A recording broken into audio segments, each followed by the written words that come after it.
जय गुरु जी, शुकराना गुरु जी, जय गुरु जी, संगत जी। आज मैं फिर से अपना शुकराना सत्संग लेके हाजिर हूँ इस चैनल पे। तो गुरु जी का शुकराना सत्संग उनके मंत्र जाप से शुरू करते हैं। ओम नमः शिवाय, शिव जी सदा सहाय। ओम नमः शिवाय, गुरु जी सदा सहाय। जय गुरु जी। संगत जी, जैसे मैंने पिछले अपने कुछ सत्संग में बताया कि मेरे ब्रदर की पार्टनर बाहर बहुत बीमार थी और कैसे गुरुजी ने उनकी हेल्प करी। अब वो पहले से बेहतर है, वो उठ के बैठी है, खाना खा पा रही है, वो थोड़ी थोड़ी बातें कर रही है। तो उसके लिए अनंतम अनंतम शुक्राना है गुरुजी। हमें तो ऐसा लगा था कि पता नहीं वो ठीक होगी भी या नहीं, बट गुरुजी ने वहाँ पे जाके हमारी बहुत बहुत मदद की, अपनी बच्ची को बचा लिया गुरुजी ने। उसके बाद संगत जी, गुरुजी का हमें सत्संग पे जाने का मैसेज आया, तो हम सत्संग पे गए। जहाँ पे सत्संग था मेरी फ्रेंड का घर है। मैं तो उसे फ्रेंड मानती हूँ, बट पता नहीं उसके मन में संगत जी मेरे लिए क्या चलता रहता है, बहुत गलत सोचती है मेरे बारे में। अब रिश्ता ऐसा है, मैं छोड़ भी नहीं सकती, मैं पीछे हटती हूँ बट वो हटना नहीं चाहती। मुझे समझ में नहीं आता वो लड़की कर क्या रही है। चलो, उस दिन उसने मुझे कॉल किया और सत्संग का इनविटेशन दिया और उसने कहा कि मुझे ड्रीम दर्शन हुए गुरुजी के। उसमें उसने बताया कि गुरुजी और मैंने ग्रे कलर के कपड़े पहन रखे थे और गुरुजी एक गाड़ी में मुझे उसके घर लेके गए थे सत्संग पे। और वो सपने में भी मुझसे लड़ी रही थी कि गुरुजी, जो कि मेरे पापा के रूप में गए थे, कि वो उससे ज़्यादा प्यार करते हैं, मुझसे नहीं। इसी तरह से वो बता रही थी। तो मैंने उसका सपना तो सुन लिया, बट संगत जी मन मन में ना एक बात आई कि यही तो सोच तुम्हारे अंदर चल रही है कि ऐसी बातों से ही तो तुम मुझसे झगड़ा करती हो कि गुरुजी तुमसे ज़्यादा प्यार करते हैं, मुझसे नहीं। संगत जी, अगर मैं प्यार की बात करूं, मेरी परीक्षा भी ऐसी होती है ना, मुझे घुटनों पे लाया जाता है।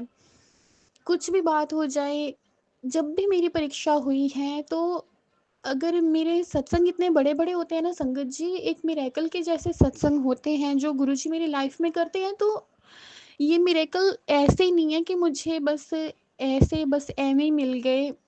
मेरी परीक्षा भी ऐसी होती है संगत जी, ये भी मेरी परीक्षा का वक़्त चल रहा है और परीक्षा ऐसी है कि बहुत बार मैं अपने घुटनों पे चली जाती हूँ कि मैं गिव अप कर देती हूँ कि गुरुजी बस, मैं हार गई हूँ, मैं थक गई हूँ, ये मेरा टाइम ऐसा चल रहा है। तो संगत जी, ये परीक्षा देनी भी कोई आसान बात नहीं है।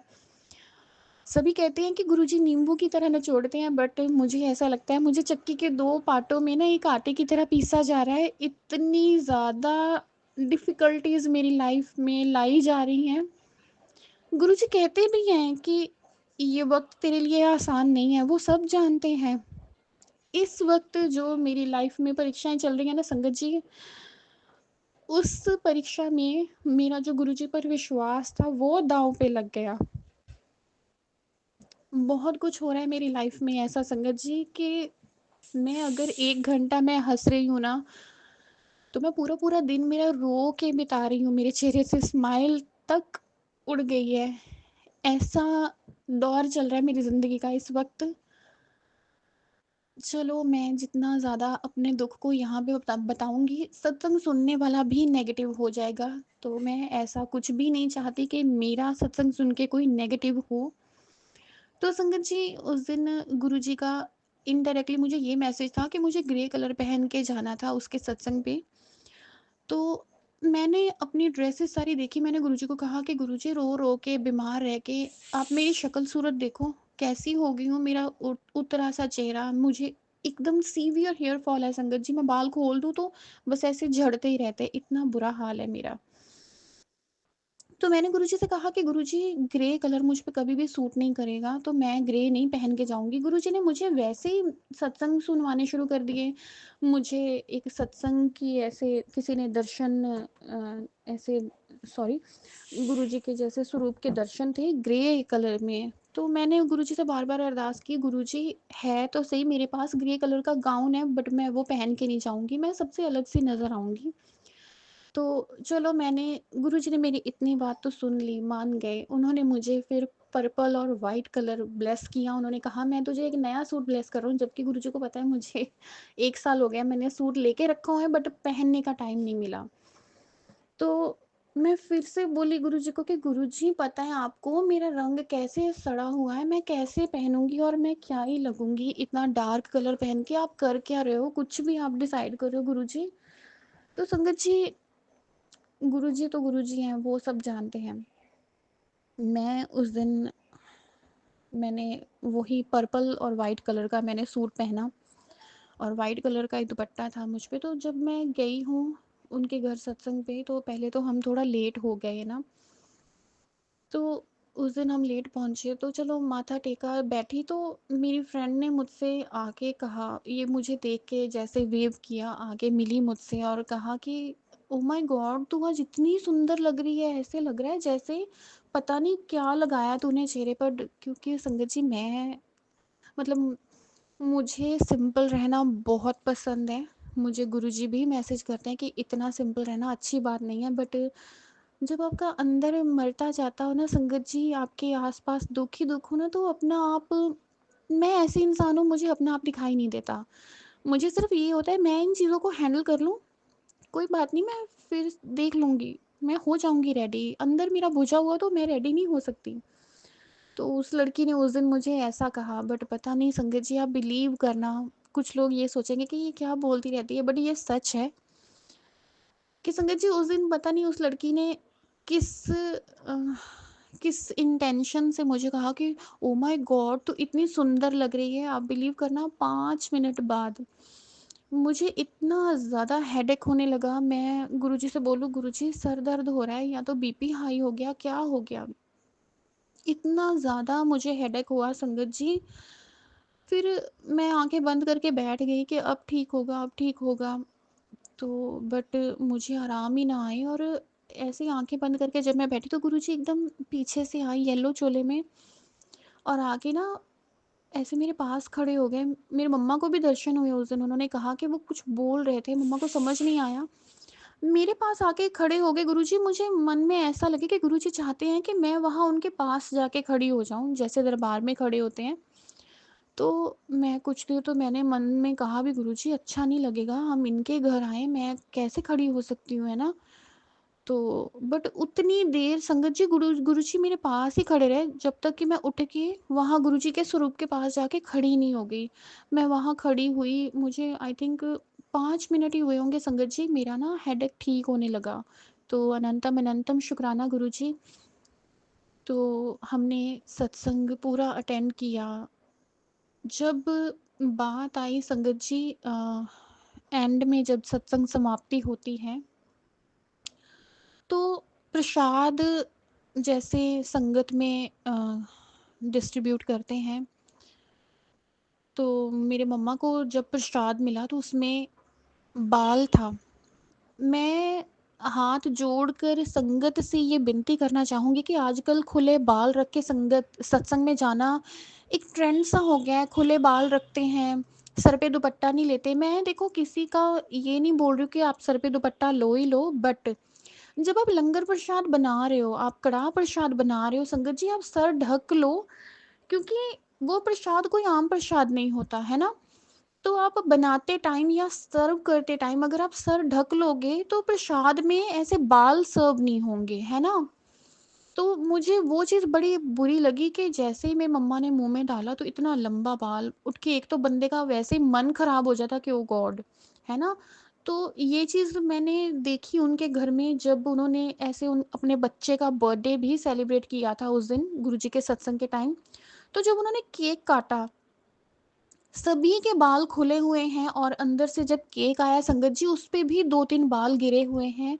तो मेरे हाथ जोड़ के सभी संगत से रिक्वेस्ट है, जो भी सुने इस चीज़ को प्लीज़ आप अपने ध्यान में रख के चलो कि जो खुले बाल हैं, चाहे आपको हेयर फॉल होता है या नहीं होता, आपको पता भी नहीं चलता कब एक आध बाल गिर जाता है आपके लंगर प्रसाद में, या केक आप सर्व कर रहे हो, कुछ भी खाने की चीज़ आप सर्व कर रहे हो।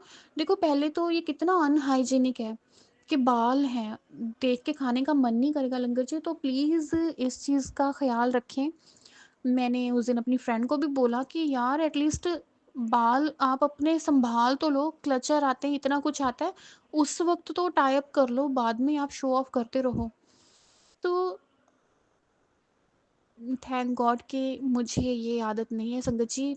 हमारे घर में जब भी लंगर प्रसाद बनता है, गुरुजी कहते हैं कि तेरी पूरी किचन मेरे अंडर चलदी है, मेरी देख-रेख विच चलदी है, क्योंकि हम सर ढक के ही सब कुछ बनाते हैं।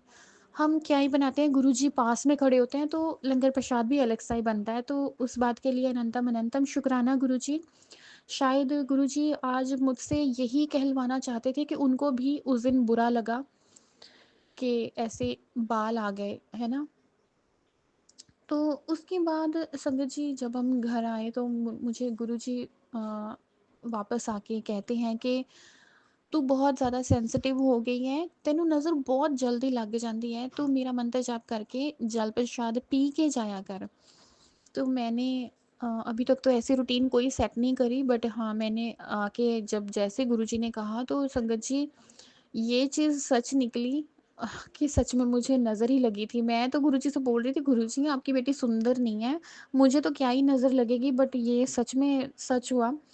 मैं उस दिन आके कुछ नहीं कर पाई संगत जी कि मैं ऐसे मिर्चियाँ बार लूँ या कुछ समथिंग, तो क्योंकि मुझे अपने नवरात्रों की भी तैयारी करनी थी, तो मैं ऐसे अपने जौ बोने के लिए जो होता है कच्चा बर्तन वो लेने चली गई वापस आके सत्संग से। तो उस दीदी ने भी मुझे कहा कि ओह माय गॉड आप कितने सुंदर लग रही हो, इतने प्यारे लग रहे हो, आप बिलीव करना गुरुजी की संगत है वो। उन्होंने मुझे गले लगाया और उन्होंने मेरी नज़र उतारी कि नहीं तुम्हें आज नज़र लग जाएगी। और उसके बाद ना वो जब उन्होंने मेरी नज़र उतारी ना, मुझे ऐसे लगा कि दीदी के रूप में ना गुरुजी आके खड़े हो गए हैं और उन्होंने मेरी नज़र उतारी है। क्योंकि मैं अक्सर संगत जी सिंपल कपड़ों में होती हूँ, मैं बहुत रेयरली तैयार होती हूँ, मुझे तैयार होना पसंद नहीं है। तो उस बात के लिए भी अनंतम अनंतम शुक्राना गुरुजी। फिर मैंने संगत जी अपने नवरात्रे रखे, पहले दिन का हवन हमारा बहुत अच्छा हुआ, मैंने खुद घर पे किया। तो दूसरा नवरात्रा भी मेरा अच्छा चला गया, बट जब मेरा थर्ड नवरात्रा था तो मेरी इसी फ्रेंड का फ़ोन आया। उसने सिर्फ़ मुझसे ये डिस्कस किया कि उसे उसकी जैसे वो गर्ल्स का सर्कल मंथली सर्कल होता है, तो शी वाज़, आप बिलीव करना संगत जी पता नहीं मन में ये कैसी फीलिंग्स और कैसी इंटेंशंस रख के ये लड़की मुझसे बात करती है कि कुछ सोचने वाली बात है संगत जी, छोटी सी बात है बट मेरे लिए तो बहुत बड़ी होगी। मेरे नवरात्रि खराब हो गए, मेरे पीरियड्स जो कि 10 दिन बाद आने वाले थे, जिस दिन इसने कहा कि ओह माय गॉड मुझे तो 10 दिन पहले ही ऐसा यू you नो know, तो and that was the day कि संगत जी मुझे भी पीरियड्स हो गए। तो मैं बहुत रोई, गुरुजी आप इस लड़की की नज़र उतारते क्यों नहीं, आप इसे रोकते क्यों नहीं। मैं बड़ा रोई संगत जी कि गुरुजी प्लीज़, मैं आज भी यहाँ पे एक अरदास ही करती हूँ गुरुजी के चरणों में कि जब गुरुजी आप जानते हो कि उसके अंदर मेरे लिए क्या चल रहा है, आप मुझे मैसेज करते हो कि ये तेरा अच्छा नहीं सोचती। जैसे आपने बाकी लोगों को मेरी ज़िंदगी से निकाला, आप इसको दूर क्यों नहीं करते हो गुरुजी? प्लीज़ आज आपके चरणों में मैं यही विनती करती हूँ, प्लीज़ आप इस लड़की को मेरी ज़िंदगी से दूर कर दो। क्योंकि पहला सत्संग भी हमारा इसी की वजह से ख़राब हुआ था, अब आगे भी हमें डेट मिल चुकी है, गुरुजी के चोले का कलर मिल चुका है, हम तैयारियां शुरू कर रहे हैं। बट मेरे अंदर एक परेशानी है कि ये हर चीज़ के लिए गलत बोलती है, तो इस बार क्या होगा। मैं अपने गुरुजी के चरणों में आज यही विनती करना चाहती हूँ कि गुरुजी सत्संग दिया है तो प्लीज़ सँभाल लेना। ये सत्संग मेरी खुशियाँ हैं। ये सत्संग खराब हुआ तो सच में मेरा अंदर एकदम ख़त्म हो जाएगा गुरुजी, अंदर टूट रहा है मेरा इस चीज़ को लेकर। तो मैं आज का अपना सत्संग यहीं विराम करती हूँ संगत जी। मैं फिर से अपना सत्संग लेके आऊँगी। गुरुजी के मंत्र जाप के साथ इस सत्संग को विराम करती हूँ। ओम नमः शिवाय। शिवजी सदा सहाय। ओम नमः शिवाय। गुरुजी सदा सहाय। जय गुरुजी। शुक्राना गुरुजी। अनंतम अनंतम शुक्राना गुरुजी। जय गुरुजी।